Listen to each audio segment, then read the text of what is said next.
Tracey, welcome to Swim Chats. It's a real pleasure and a privilege to have you here on the podcast today.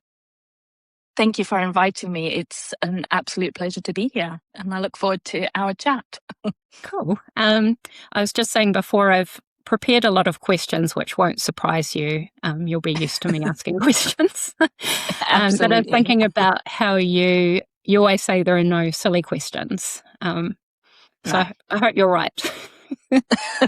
We'll see, but I think that it's going to be okay. I think that any question you ask, a lot of other people go, "Oh, I really want to know the answer to that question as well." So yeah, that tends to be how it works. Yeah. Well, I thought before we get into the specifics of swimming, we could just talk generally about the act of getting in the water, because pretty much everyone who listens to this podcast, I imagine, will be getting into the pool or the sea quite regularly, and it's obviously for the most part a very joyful thing. You know, we do it to connect with the water. It's a social thing, it's good exercise, but it also comes with certain challenges.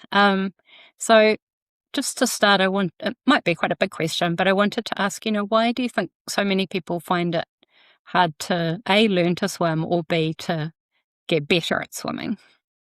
Yeah, it's a really good question, and it's the basis, I think, upon which everything else can be built, is when we fundamentally just own the fact that we're terrestrial mammals, we're human, and that we're not supposed to be in water. If we can just fundamentally accept that from the get-go, I think that we will make much better inroads into learning and being open to feeling uncomfortable and, some discomfort because we can't survive in the medium that we're actually putting ourselves into. So I find that that's the best way in, is having that chat with people and saying, listen, of course it's tricky. We're not supposed to be in water. We can't survive in water. But not only that, we don't have a floor in the water. So, we're terrestrial mammals. We're used to doing everything on land and having something beneath our feet, or at least beneath the wheels that we're riding a bike on, something that's stable, that we know is going to be there when we take the next step, or so on. Even climbing, you can hold on to something that's solid. And in the water, obviously, it's an unstable medium. So not only is your brain trying to figure out, wait a minute, I can't actually survive in this stuff, but I also can't really hold on to it. So how am I supposed to be? And do I float? And am I going to sink? And, all those questions go flying around people's heads, consciously or subconsciously. And this is why I say to everyone, ask yourself, have you ever really allowed yourself to go, wait a minute, I'm not supposed to be in this stuff, so it's okay, rather than expecting yourself, because you see other people in the water feeling great, to just be on board with feeling amazing and, okay, I should be able to do this. And that way you can work step by step with where you are in your own journey with water before you even think about swimming. So that tends to be what the conversation that I'll have with new clients. Yeah, it's really important to understand and appreciate that it's a whole different medium, because I think a lot of swimmers might start off as runners, for example. And so when you're running and you want to go faster, you just accelerate. And so people try and do a similar thing in the water, and then they wonder why they're not going any faster. In fact, sometimes it's the complete opposite, right? Absolutely. I know when someone tells me to go faster, it's not a pretty sight. Like my joints feel like they're disconnected, and, there's splashing, and I get puffed quickly. And of course, everybody wants to go faster. So I'm sure that's a question you get a lot. How can I swim faster, Tracey? So what do you say to people? Wow, that's a really big question for the second question in. And I think it's kind of pricked everyone's ears, because it's the question I get asked the most. So they often say, I can swim, I can get from one side of the pool to the other, or one side of the bay to the other. But actually what I really want to do is I want to be able to swim across the bay doing hundreds at, 130 or whatever numbers they give me. And the problem with that is that by the very definition, and you've already touched on it, the very definition that as humans, when we want to go faster, we tend to move our limbs faster. And when we do that in the pool, because we don't have a stable platform, but also because what we do by moving things faster, i.e. the limbs, which are disconnected and moving as singular parts, what we do is just move water around. And by moving water around, we're not moving through it, but we're also causing a whole bunch of resistance that actually just slows you down. So the first way to getting faster is to, and no one will like what I'm about to say, is to stop trying to go faster.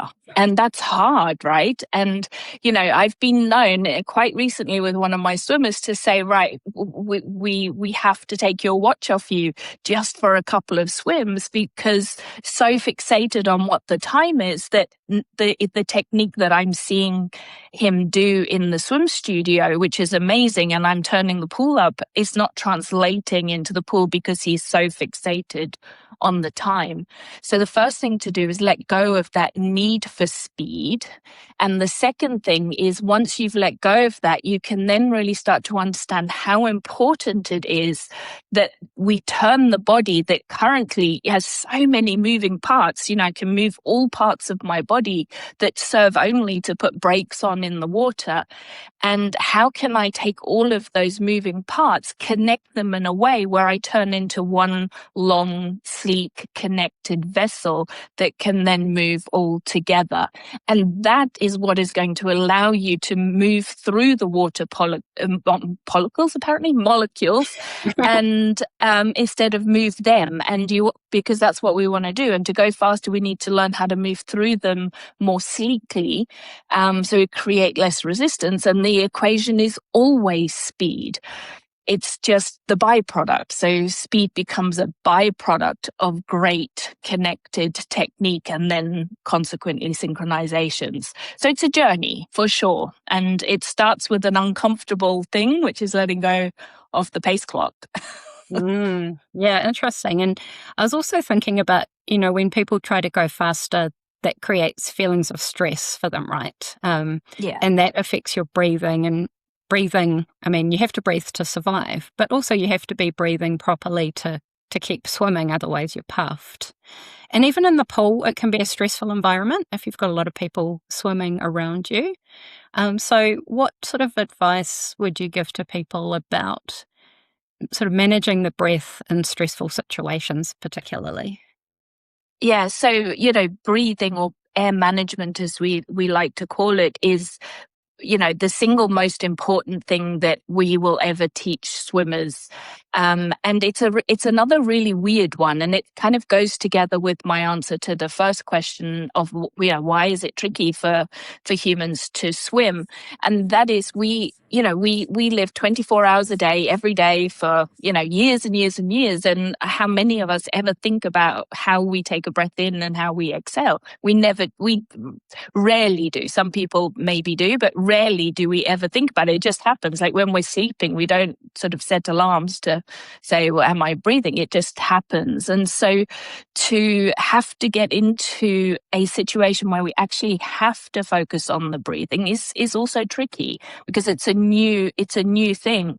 The other thing that is important to understand about breathing is that how we breathe not only affects the gaseous exchange and how the oxygen and CO2 moves in and out of the body, but it also affects our body position in the water.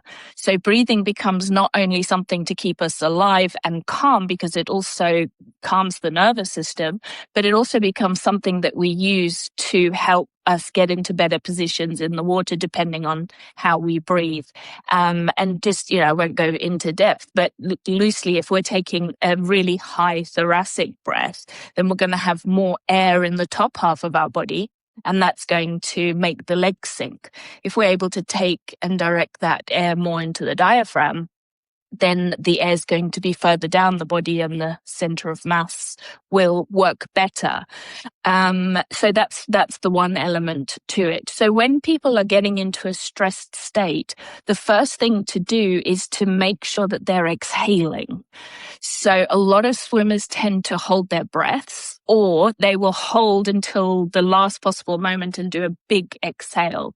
So helping them to learn how to just really control that outlet of air and be conscious of whether they're holding their breath or not is the first step while they're swimming. And if they're getting, stressed in a pool, they might be in a squat, then what I would get them to do is just stop at the end of the pool and calm their breathing, make sure that they're taking a nice diaphragmatic breath. We do sort of tactile work and that to help people figure out what that feels like. And then get to the point where they can take 3 or 4 comfortable nose breaths. And what I mean by nose breaths is in and out through the nose comfortably. Then that will really help calm the system down before they go for the next lap. So monitoring, recognizing, and then working on it are your best ways to better breathing in swimming. Cool, thank you. And I was thinking about a tip that you gave me a couple of years ago, which was humming underwater, especially if you're in a situation like the open water where you're feeling a bit anxious, and it just immediately sort of calms the system. And when you're humming, you have to exhale. You have to, yeah. And you have to exhale out through the nose. And not only that, the humming also stimulates the vagus nerve, which, helps with the nervous system even more. So yes, in lots of situations, humming is your friend. It's also great humming because you have that ability to hear the humming, and that in itself is a really, a nice calming thing. So yeah, humming is a really great tip and especially in open water. And talking of breathing, I was thinking about how most people have a preferred breathing side, when they're inhaling in the water. And I'm quite guilty of this. I do tend to stick to my left side because it just feels more comfortable.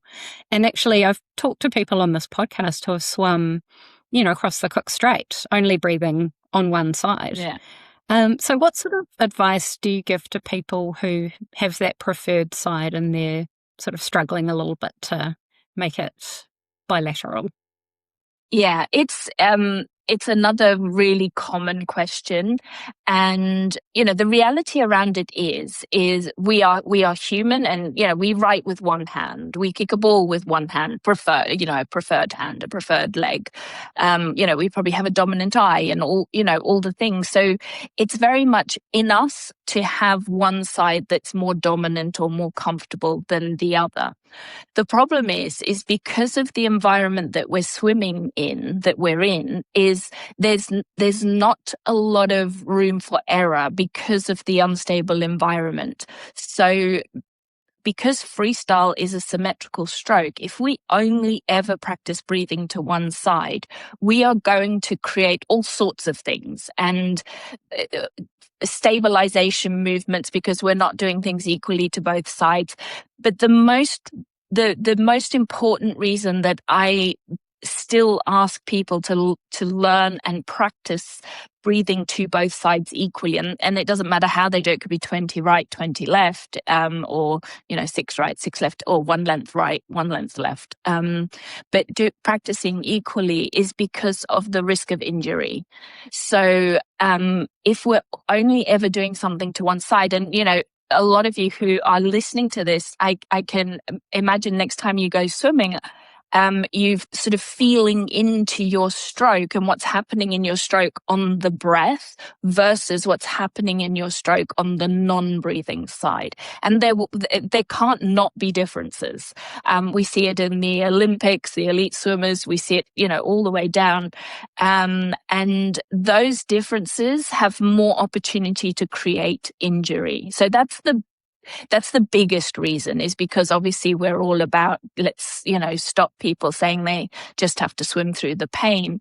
And so having that ability to breathe on both sides is important, even if they don't use it when they go across the Cook Strait. It doesn't matter, like in a race or, in a big swim, do what feels comfortable for sure. You want to get across that. But in practice, do the best you can for your body to learn the best positions that it can, so that, while you're training, I call it practice, you aren't creating injury that could possibly get in the way of your swim or a meet that's upcoming or something.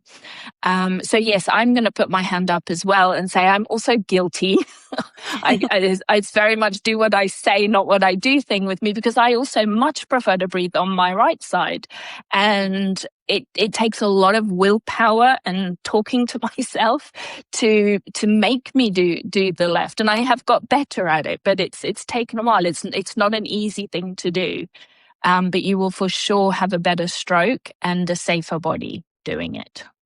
Yeah, cool. And you mentioned pain and injury a few times there, which perfectly segues into my next question about pain while swimming, because a lot of swimmers swim with pain and they just assume that's how it needs to be, or they have an injury that maybe keeps them out of the water for periods of time. And you mentioned there that, bilateral breathing is a good way to help reduce the risk of injury. What are some other sort of tips you would give to swimmers to, reduce things like shoulder pain, for example, or neck pain? Yeah, obviously the most common being shoulder pain. I think the biggest thing that can help people towards understanding how what they're doing in the pool can or cannot injure them is to get really curious about anything they are doing or being told to do. If they can get super curious about the why and what that feels like and what it looks like in their body, in their joint mechanics, in their movement patterns, I think that's going to be a big way for them to open the possibility to, not injuring themselves or not having to just swim with pain. Because if we are really mindful with the positions that we put our body into, it is absolutely possible to swim very, very long swims with zero pain. And I'll never forget, a lot of people say, I've had the pleasure of working with a lot of marathon swimmers over the years. And, a lot, you get in the marathon swim world. And one of the biggest things that I have heard over the years, and it always sort of made me listen and think, was the day after or immediately after a long swim, be it the Channel or Cook Strait or Catalina, they can't lift their arms, they can't get dressed, they can't take their shirt off, they can't put their shirt on. And I'm like, wow, that's wild to me. Why can't they do that? And because it wasn't my experience, because, I just sort of live in my little bubble. And I'll never forget last year, a wonderful, wonderful client and good friend of mine swam Catalina. And there was this video of her getting out of the ocean onto the boat, and she sat down in this deck chair, big smile on her face. She still had her swim cap on, and it was the best thing I'd ever seen, because she reached down next to her and picked up this massive bag. It was big. She's a little tiny little thing. It was almost bigger than her, and she picked it up and plonked it on her lap and was doing all of this. And I was like, yes, that's how we want people to get out of long swims and feel really, really good and healthy, and can pick up bags and put on their shirts at least. So I think the first thing is just going, oh, is that possible? Because there's so many things, no pain, no gain, all the things, just swim through the pain, and it's just part of swimming.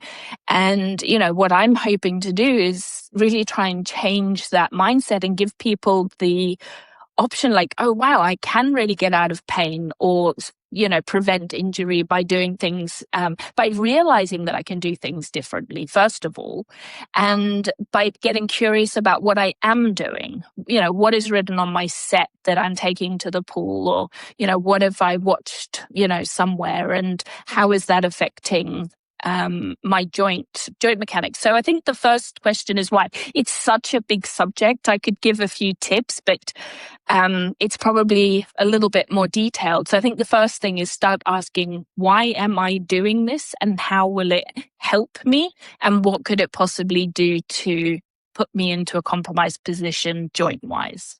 Yeah, thank you. And related to that, a lot of people get into swimming because it's something you can continue to do sort of through your life. There's less impact on the joints than running. And I'm 48, and a lot of people I swim with are older than that, which is really inspiring. And so I'm curious to know, as people get older, does the way you coach them change in terms of the advice you give them? Yeah, it's interesting. So the sort of broad answer is no. You know, broadly, we're working with the human skeleton, and I talk, from all the coach training that I talk about the skeleton and bones, and I don't talk about muscles. And so it doesn't matter whether that skeleton is 10 years old, 40 years old, 50 years old, or 70 years old. That we want to talk to the skeleton and have the skeleton do the movements. It sounds a bit weird, but just go with me for a bit. Do the movements in the way that we suggest. And what's really great about the human body is that it will adapt to whatever point in life it is, or whatever, because, often some people have had an injury, or, could have had an accident, or, there's reasons why their joints don't work like the next person. But if we are cueing the skeleton, the bones, the joints in the right way, we can always find the best way for them. So the teaching and coaching stays exactly the same. What I observe may be slightly different depending on whether they have injury, or they, as they get older, they maybe have slightly less mobility. But if we can really encourage people to swim in this safe way and keep that mobility in the, especially the whole shoulder girdle area and the scapulae, then as they, get into their older years, if we keep, it's like keeping the joints greased, if you like. If we keep them greased all the way through, then, we're finding that people in their 70s, 80s, and even 90s are able to get into remarkable positions because they've kind of been oiling the joints the whole way through. So yeah, pretty much the same. It's just what my expectations are possibly changed slightly in terms of what I'm seeing. There's always got to be a compromise. What we're looking for is working with science and hydrodynamics and working with the joint mechanics. And we never compromise joint mechanics, but sometimes we have to compromise, the best possible streamline position in order to make sure that for that person, we have the best possible position to keep their joints safe. So we're always playing that game. Cool, thank you. And I'm keen to talk a little bit about open water. I know you've done a lot of open water coaching, and we have a lot of open water swimmers listening. Obviously, it's a much less stable environment than the pool. You've got currents here in Wellington. Yeah. We have a lot of choppy water. The water temperature is colder. We have other distractions like jellyfish and what have you. How do you coach people to swim in a straight line in open water towards their intended destination? It's a really, really good question. And having had one client who literally I was in a kayak, started here and swam 20 strokes, went straight past my kayak around and ended up back over there on the other side. I was like, wow, people really need to learn how to swim straight. He was literally going in circles. The way that we do it is by creating straight lines, just like you would in a boat. So if you look at the hull of a boat, it's always a straight line. And so if you point the boat and you point the rudder, it's always going to go in that direction and cut through the water in that way. And so what we want to do is with our bodies, we want to create the same straight vessel shape so that we can cut through the water in a straight line. Now, the difference is obviously a boat is a solid object that, can't bend and all the things. And we have mostly limbs that get in the way a lot. So, when we talk about technique and when we start working with people, we talk about the non-negotiable middle line, let's call it, and setting up that line which starts from here I'm pointing to the top of my head all the way. I've learned with podcasts, you have to say that. And from the top of your head all the way down to your feet. And then learning how to line up your limbs so that they keep that straight line. So we go through a process of teaching people how to connect up their body so they learn how to go in a straight line. And a really great trick to see how you're going with your straight line swimming is to either close your eyes in a swimming pool and see how long or quick it takes you to hit one leg rope or the other.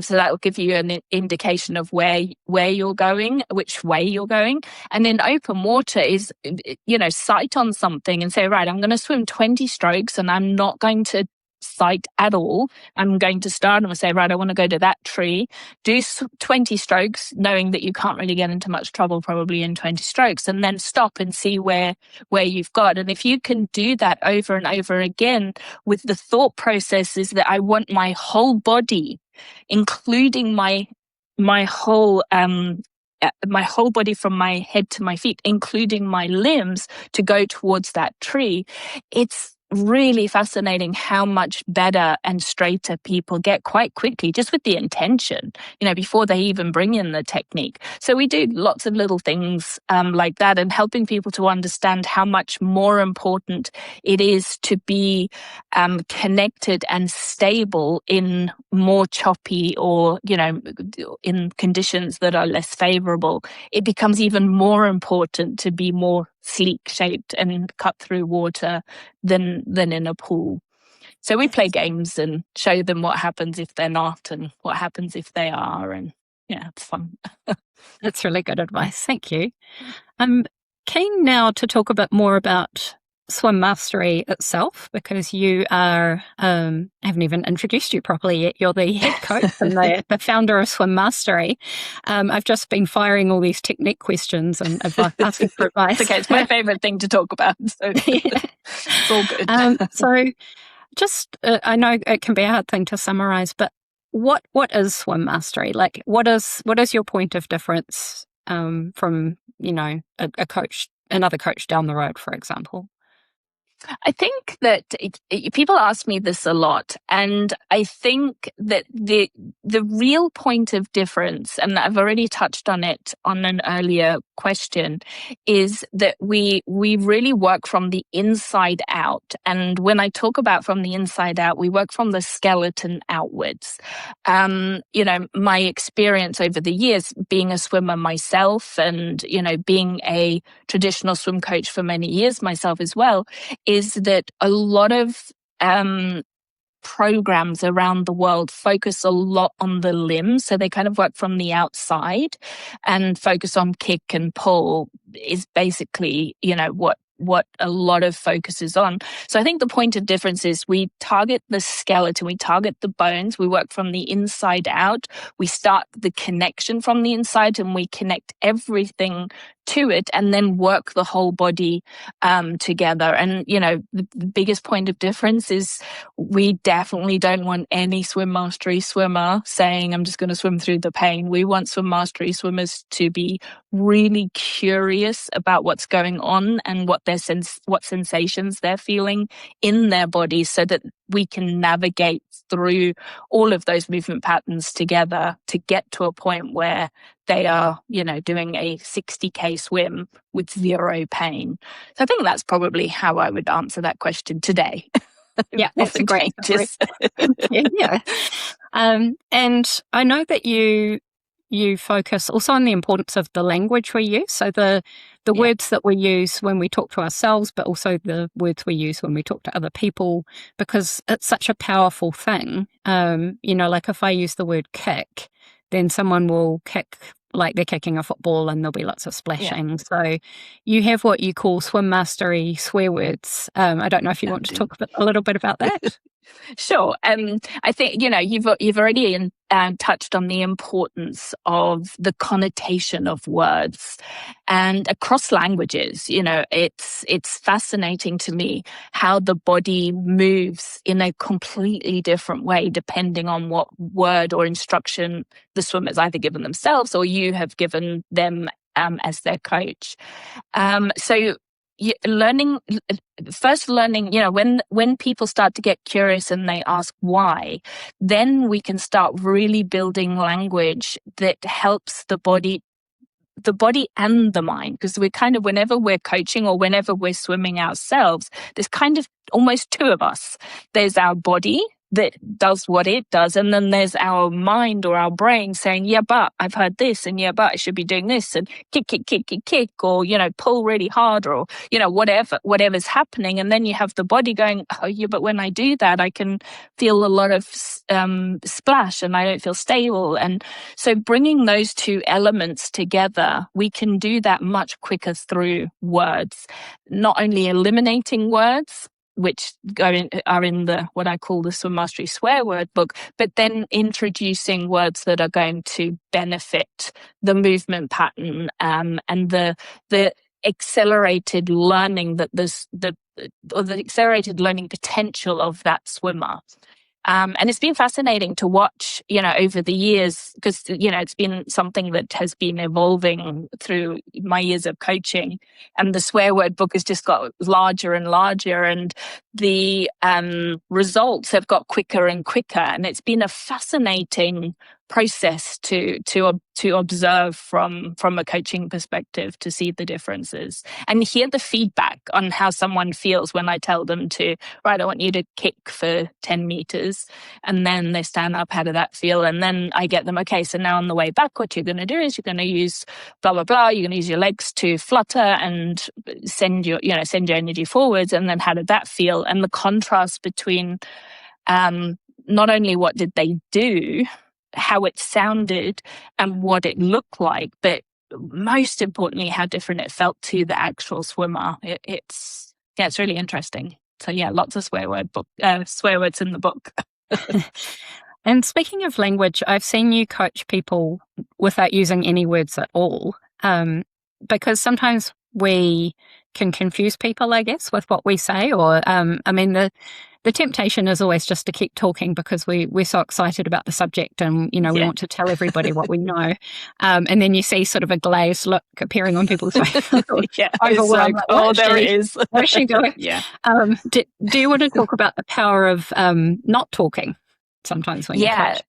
I'm really glad not many people ask me this. I'm really glad you brought this up, because I'm very passionate about it, which sounds really weird because we're literally doing a podcast, which is speaking. And so we're kind of talking about the very thing I'm going to just say is probably the least powerful way of coaching, which is talking. And so, I always say whenever I'm training coaches, I challenge them. I don't think anyone's taken me up on the challenge yet, but I challenge them, try and do a half an hour lesson without saying a single word. And they all kind of look at me going, well, how is that possible? How can I do anything without speaking? But it's really interesting that if you, as SwimMastery coaches, we do a lot of tactile feedback. So we do a lot of movement patterns, and we help the swimmer. Not only that, we obviously do all of the standing rehearsal. So we put the movement patterns into the swimmer's body on land or standing up in the pool first, again, using tactile and demonstration, and then help them in the pool. And so my challenge is to coaches is try and see if you can just use tactile demonstration and both on land and in the water, and see how far you get. Because you really touched on the important bit is when we talk at people, we are what we're saying isn't really landing. It can't land the way we're saying it, because that person has their own personality, their own history, their own filters. And so what I say to the person will land slightly differently to how I intended it. And that can be an important distinction between speaking and showing, demonstrating, or using hands. And so what is really important, and as a swim mastery coach, we have cues, and the wording of the cues, sometimes probably sound very crazy to people, and they're like, well, what is that? But we've set up the cues to create a certain movement pattern within the body. And, the more and more I learn about how people learn, the more I say, don't translate them. Just use the wording of that cue, and then feel in your body. And so we're really taking down the amount of words that we need to use, because it is so much more powerful than these long-winded answers that I'm giving now in the pool. I really like also how you say, when we're swimming, we don't have a protractor in the pool, because I know people often ask about, how low, how high, what angle should my catch be? And, we're all thinking about the measurements, but that's not how it works when you're swimming. The cues are much more effective at just putting your body in the right position, because otherwise, if you're thinking, oh, where should my hand be right now? And it's like, well, how many centimeters, or, there are just so many variables. There are, which all lead to disconnection, right? And that's the main reason that we want to always be mindful of being exacting about what somebody is trying to do. And so, yes, if we use the joints and cue the person in the right way, they should almost all the time, by default, end up in exactly the position that people tell people to get into. We're just getting there in a different way. So rather than coaching the aesthetic, we are coaching the joints that create the aesthetic, if that makes sense. It's a different way in, and it becomes a much more connected way in, because, like you say, put your hand here, there, or anywhere. As soon as I do that, now this whole limb is no longer connected to my boat, my hull of my boat, if you like. And so then it starts to get in the way. It's allowing the aesthetic, it's not so easy to say, to be created by cueing the body in the right way. Yeah, thank you. And with your permission, I'm keen to talk a bit about your background, and we can get as personal or impersonal as you want. My least favorite thing to do. I'm much happier talking about technique. We'll come back to technique, I promise. But just so people know, you've lived a sort of an international life as a coach, and you've coached different nationalities and cultures, and I think that all comes into your overall philosophy. So I'll just say you grew up in Zimbabwe, is that right? And I think you and I are a similar age, so I imagine you were growing up in the 80s, early 90s? Yeah. And were you a competitive swimmer at that time? Yeah, so I was a competitive swimmer in Zim from the age of 5, and swam all the way through school and clubs and all the things, and then went on to doing straight from that into doing triathlon competitively. So through to my early 20s, I was very much a competitive swimmer. Days and days and hours in the pool. With no goggles. We had no goggles in those days. I think I should have something for that. It was crazy. That must have been pretty uncomfortable. It was. We always had really bright red eyes from the chlorine. And was that competitive swimming, was that self-driven from the age of 5? Were you sort of putting up your hand to be part of that? Or was it more your family were swimmers? No, my family weren't. My mum, she can swim, but she's by no means a swimmer, and is not very comfortable in water. I'm sure she won't mind me having said that. My dad was, he was a swimmer, but none of them were competitive swimmers. I think that what happened and how I really got into it was almost, one of those I look back on and think about as one of those kind of sliding door moments where, if that hadn't have happened, would I be where I am today? Is I started this school at the age of 5, 6, and there was a competition coming up, and there weren't enough children in the school to go to the competition. And so they were kind of called out anyone who could swim, and I could swim. And that's literally how I got into swimming.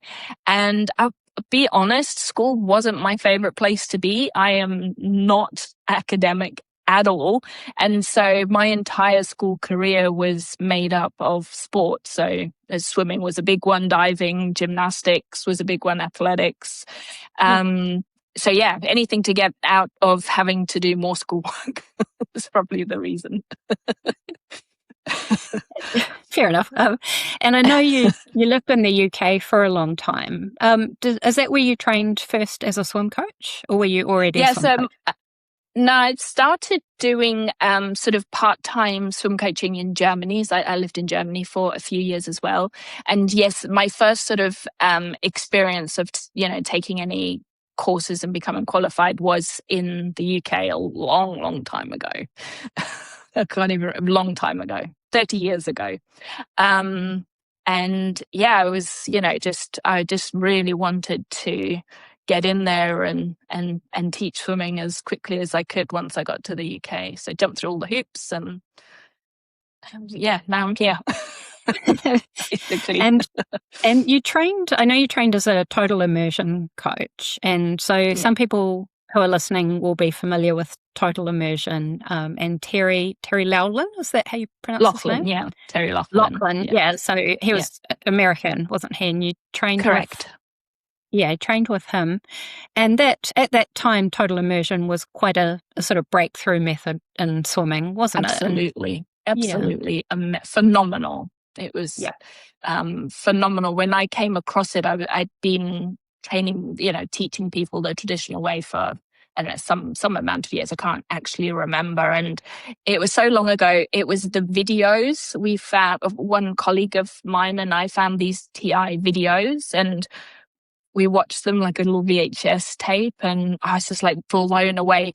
I think, I'm very much the type of person is, in order to do something, I have to understand why I'm doing it. I'm not really someone who is good at just doing what I'm told.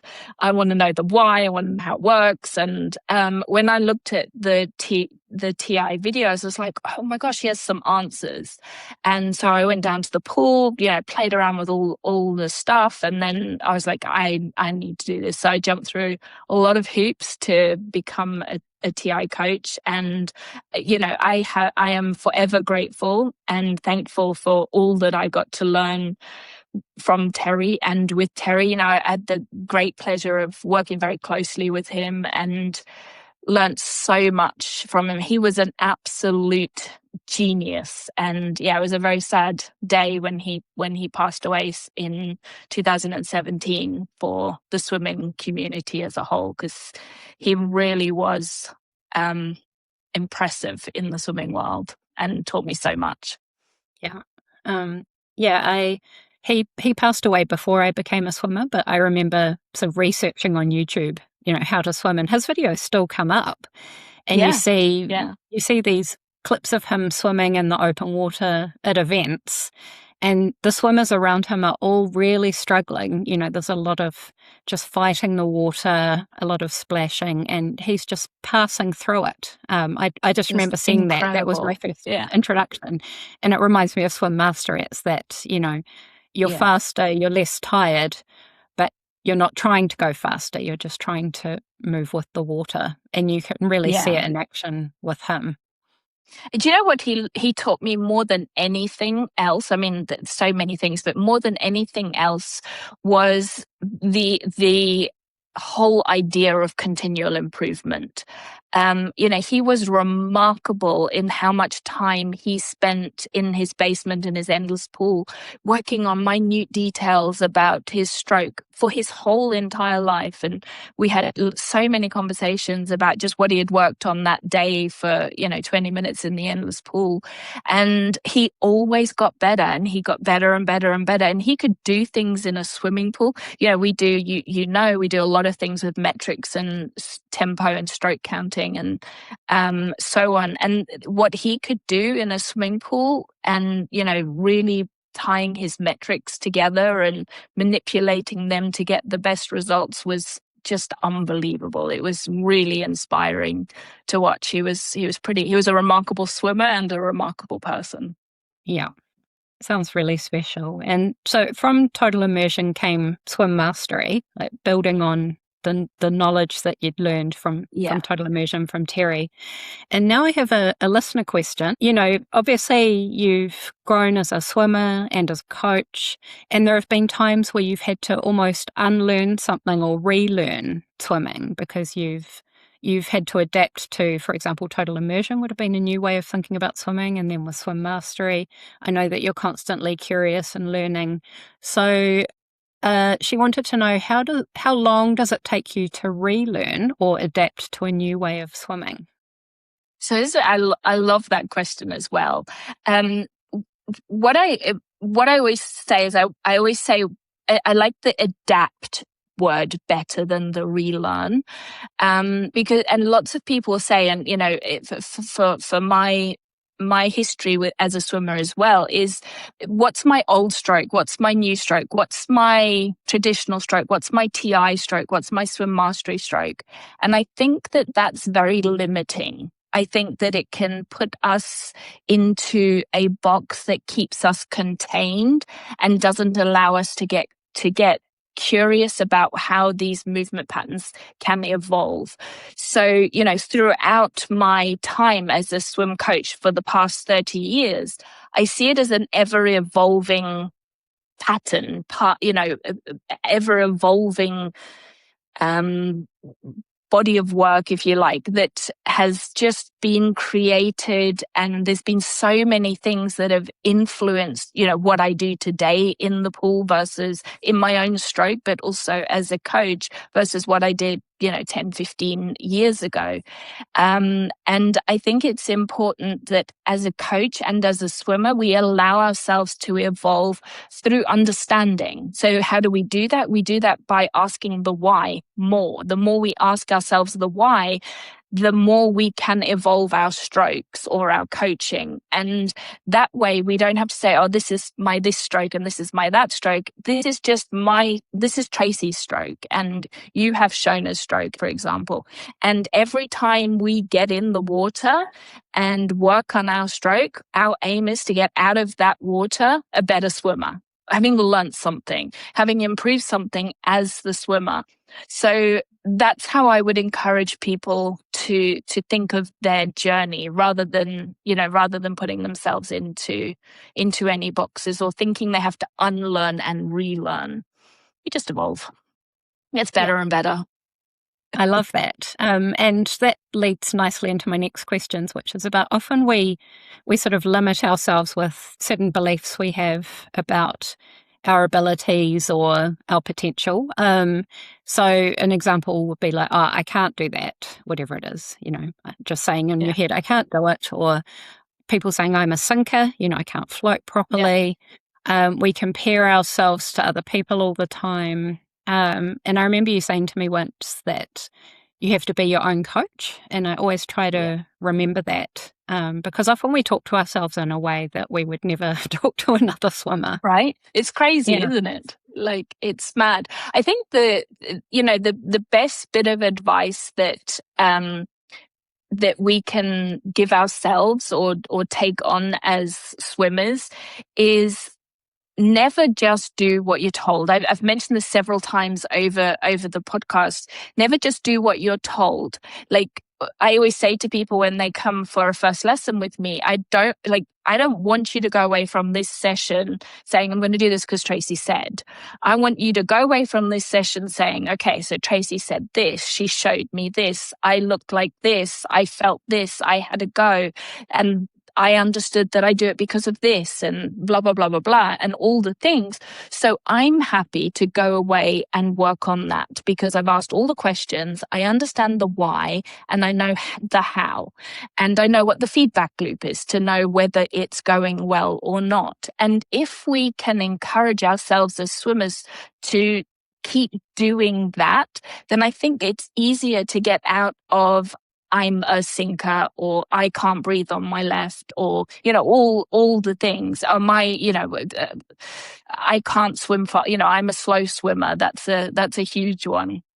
because they're so busy doing the doing of getting better that they come out of the kind of the judgment, I call it, of what they're not doing well.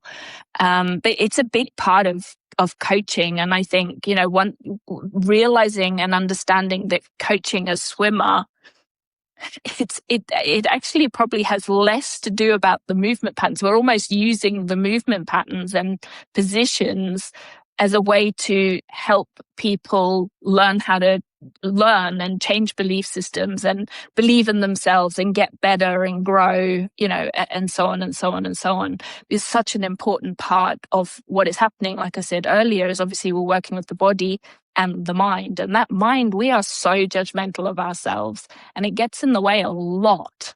So I say, stop judging yourself. Tell yourself when you get to the end of the length, what have you done well in that length, rather than going, oh, this went wrong and that went wrong and this went wrong. It's a much more pleasurable experience. And it takes practice as well, right? Just that awareness. It really does.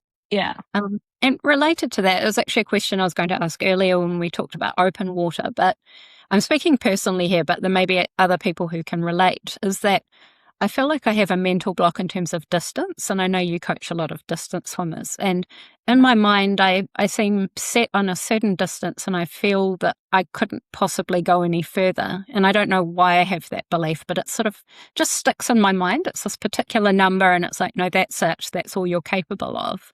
What would you say to somebody like me who just has this mental block, whether it's, I don't know, distance or something else related to swimming? Yeah, it's very common.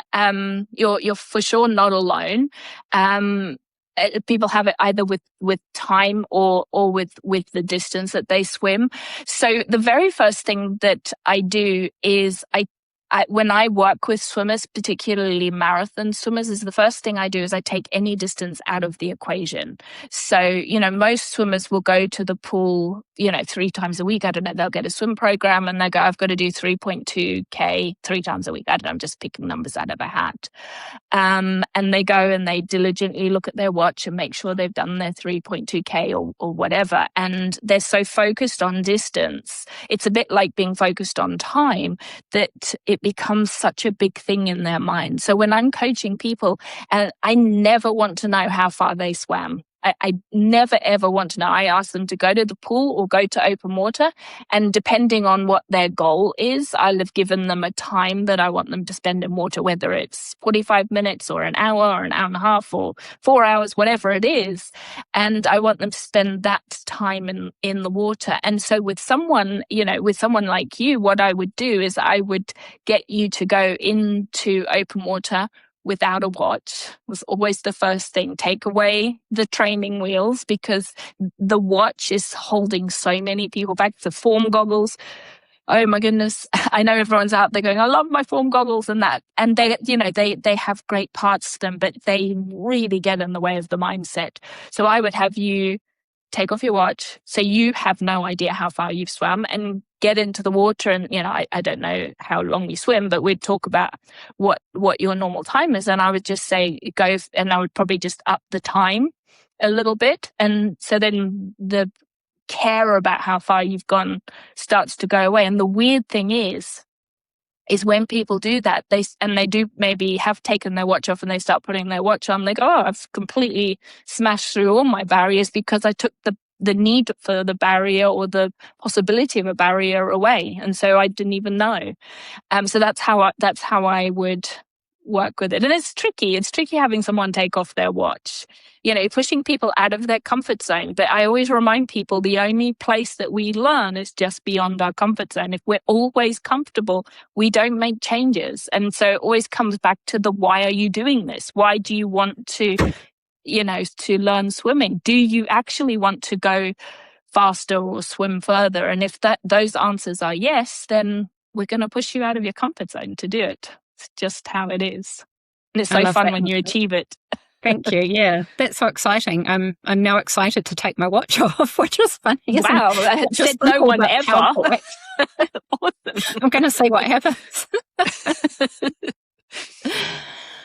We were talking earlier about injuries and, things that keep people out of the water sometimes. And one thing I feel like we don't talk about enough as swimmers is sometimes, and I see it happen all the time, is people injure themselves or they have some sort of health condition that keeps them out of the water for a while. And, if swimming is a major part of their life, which it tends to be, that's really a big hard. thing.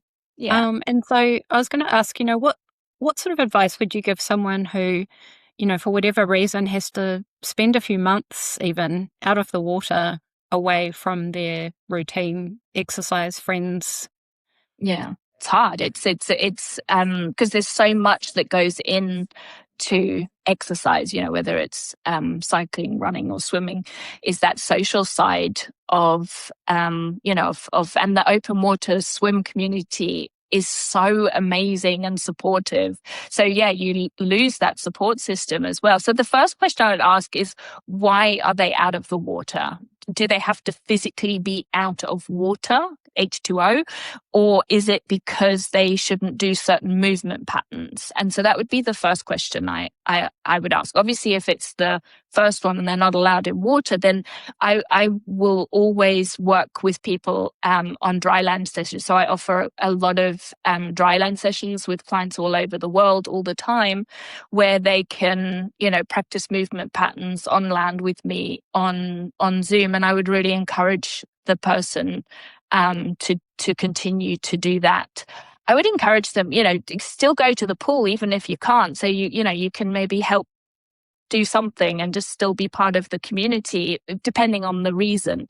If it's the latter and it's because they shouldn't do certain movement patterns, let's say they've broken a leg or broken an arm or hurt the shoulder or I don't know, whatever it is, then and they really want to go to the pool, then what I do is I try and create a swim stroke that eliminates the movement that they're not allowed to do. So just very recently, as a really good example, one of my clients, actually the same one who I told to take the watch off, he wasn't very happy about it.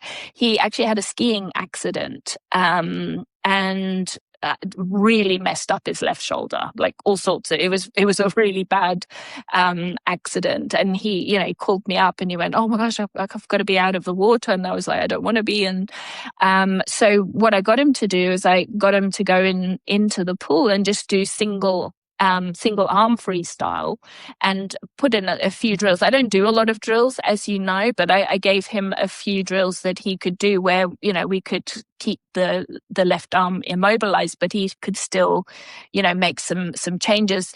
The key thing about it is making sure if you're ever going to go to the pool and break down the stroke, that you're breaking it down in the correct way. So hesitant to say go and do single arm stroke, because what that normally looks like is not what we want. So I literally teach the person how to maintain whole body movement, rotation, and most importantly, the synchronization, because otherwise they're just going to mess up their other shoulder. So yeah, that's just an example, and there would probably be lots of other examples. But yeah, when you coach someone, it's so great because you can navigate these things together and find what works best for that swimmer and their situation, to keep them sane.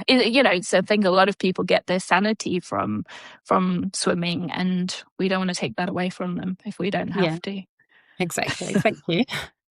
I've got a couple of coaching style questions. So I know that you coach people across, large bodies of water like the English Channel, for example. You've done that multiple times.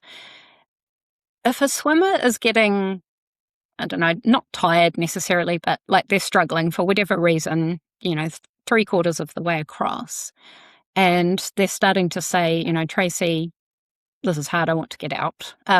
What do you say to them, or does it completely depend on the swimmer? That's an interesting question. And, I have crewed some swims in my career, and so I have been in this situation physically. Often I'm in this situation because I'm usually on the end of a phone with the crew who are on the boat, so usually throughout the whole swim I'm on the other end of a phone. So when I work with swimmers like this, we've had those discussions way before the swim. We've talked about there is going to be a point in your swim where it's going to feel hard. There's going to be a point in your swim where you're going to feel tired. And so what tools are you going to use to move through that? So those discussions have already been had. So then in the moment where either I'm there and I'm noticing it starting to happen, or the boat crew are feeding it back to me, I always give my swimmers, because as far as I'm concerned, if someone is swimming the channel, a triathlon, a 50-meter, it doesn't matter what people are swimming, while they're actually swimming, I have nothing else to do, because they can't be on email or phone or anything. So they might as well fix their swimming. So I always say to my marathon swimmers, like, I take a video the week before they go for their swim, and 2 weeks after, we get them back in the pool and video, and I want to see improvement. Like, you have the whole channel to improve your swimming. I say it kind of jokingly, but I'm not really joking, because by keeping people focused on doing cues, they get out of those dark places that people can go to in their heads, because they're doing the doing. It makes them stay more present, and so it eliminates those situations. As somewhat, they're always going to be there. But so I always give people 9 cues for the swim, and then we have 3 go-to cues. Those are the ones when you're like, I'm done, I don't want to do this anymore, I want to get out, it's too hard, all those negative self-talk things that people will get into. And so then, I have the boat crew or myself remind them, okay, this is what we're doing, and we pick those cues specifically for the person that is going to give them, that boost, that feeling of moving forward, and so on and so on, so they can hopefully work through the mindset part of it. Because marathon swimming, yes, it's about technique, but wow, it's about so much more than that. Like, I just take my hat off to open water marathon swimmers. They are absolutely incredible what they do. It's remarkable. Yeah, they are remarkable.